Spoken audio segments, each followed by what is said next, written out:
It's an interesting fact in the current coronavirus pandemic that certain behaviours are also contagious.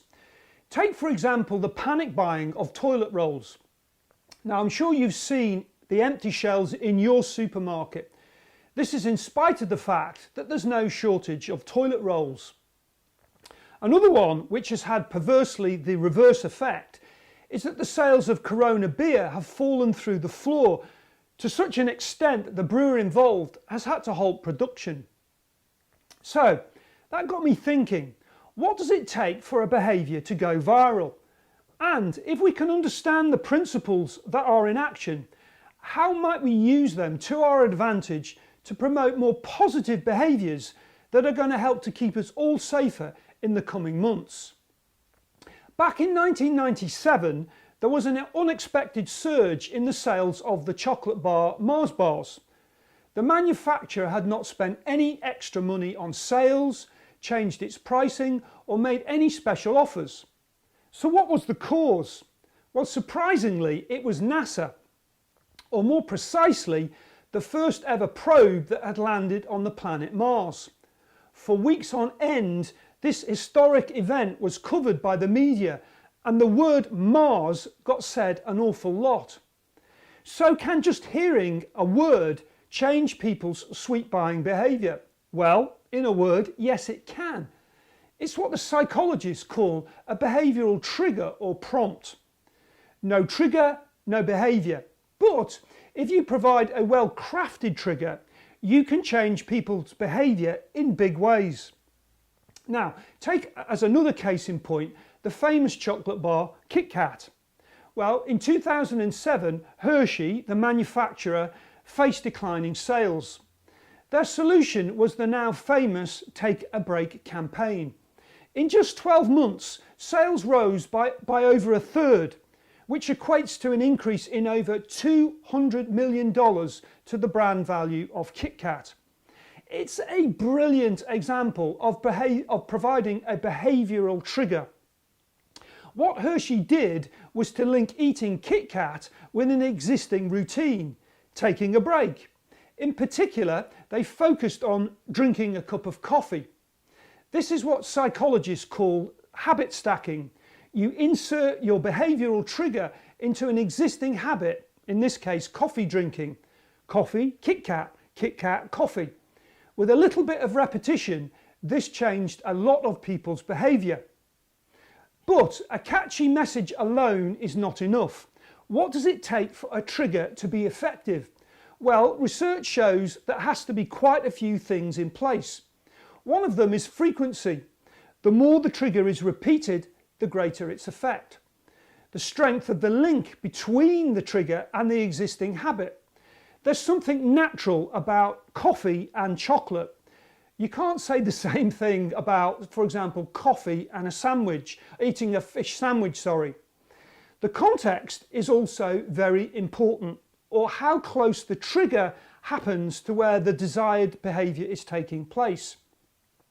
In 2006, a public information campaign in New Zealand for preventing slips and trips in showers failed because of a contextual error in the trigger that they provided.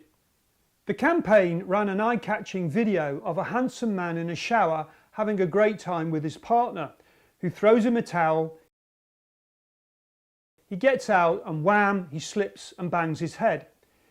It finished with the message, preventing slips in the home can be as easy as using a bath mat.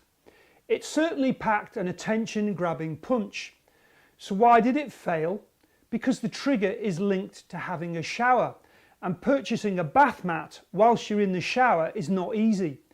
And even if you have a mat, you have to remember this a long time from seeing the advert. So the trigger is not there right when you need it, and that's why the campaign failed. So to return to toilet rolls, you can start to see why this went viral. The trigger is right there when you're buying your groceries. You can see people loading their trolley high with loo roll and the emptying shelves. It only takes a few people to do this for it to become infectious. There's also what the psychologists call social proof. We base our own behaviour on what we see everyone else doing.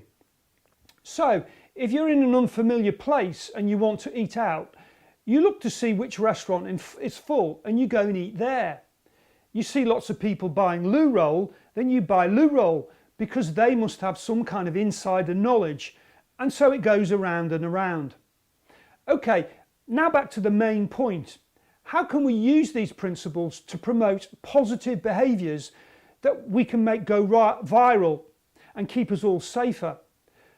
First, the behaviour. Well, there are lots of candidates, but after kicking it around in the office at Human Focus, we decided on hand washing. As we know, it's fundamental to stopping the spread of coronavirus, and the evidence suggests that around 95% of us don't do it properly or frequently enough. So we need a behavioural trigger that's going to be right there when you wash your hands, wherever you wash your hands. It would also be great if this trigger could help to offer social proof. The more people we see engaged with this trigger, the more contagious the behaviour is likely to become.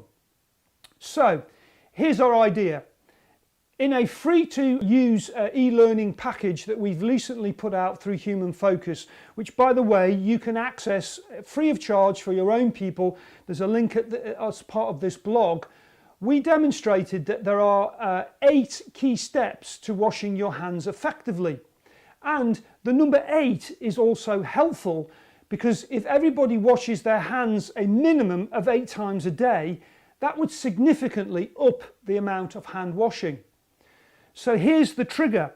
You write an 8 on the back of your hand in permanent marker so that it doesn't wash off the first time you see it. It will be right there under your nose and on the back of your hand, and you can't fail to miss it. And it will be a fabulous trigger for reminding you of the 8 steps you need to go through in order to wash your hands effectively. But here is where the social proof comes in. It's not just any 8, but an 8 that looks like this. 2 hearts that are entwined together. So this will allow us to then put out an emotional headline of "Spread love, not germs." And we could also put a tagline on it of "Wear your 8 with pride." So as other people see these 8s on the back of people's hands, it could work in a similar way to the wristband campaigns that I'm sure you've seen for many other kinds of good causes. So that's our idea and some of the behavioural science upon which the idea is based. But what do you think? Do you think this is a good idea? Do you have other insights that are based on what I've covered in this blog? So here's what we're proposing at Human Focus.